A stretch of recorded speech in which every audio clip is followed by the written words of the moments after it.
defined as an economic organization of society built largely on mechanized industry rather than agriculture, craftsmanship, or commerce.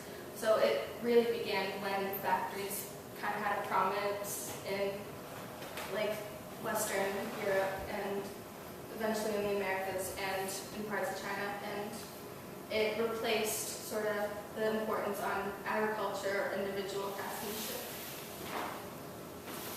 So it began in the 18th and 19th centuries in Britain and spread throughout Western Europe, Northern America, Japan, and eventually the world. So there were large deposits of coal in Britain, which led to the James Watt's steam engine in the 1700s.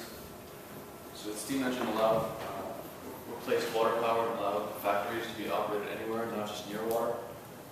So the increase of factories led to the mass production of cheaper products. The effects of industrialization, advancements in weaponry and war tactics, an imbalance of power and wealth between the northern and southern hemispheres, and Marxism and labor movements in factories. So military, in World War I, the weapons, rifle barrels were used in infantry. Previously they were just mostly smoothbore, which were less accurate and took longer to reload. But with the more accurate and faster to reload rifles, they had longer range and deadlier.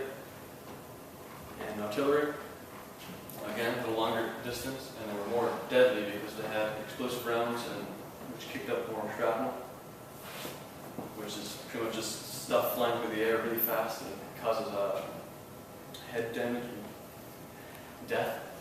So the artillery was taken off the front lines and where it was fired directly at the targets and moved to indirect fire, which was bombarding targets from a distance. And so to pinpoint the targets, the planes and wireless communication from the front lines were used. So the deadlier weapons led to a change in tactics, which were basically an offensive tactic to a defensive tactic, which led to trench warfare, which there's a picture of trench warfare. It's literally just a trench in the ground that they shot out of. So machine guns, barbed wire, and artillery made making charges out of the trenches very difficult and deadly. So it resulted in some of the most deadly wars or battles in history. And by the end of the war, some estimate 22 million were killed for the Allies and 37.5 million killed or wounded for the Central Powers. Okay.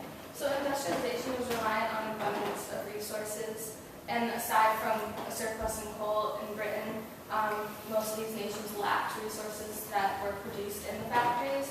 An example was Britain's textile industry, which was dependent on imported cotton from India.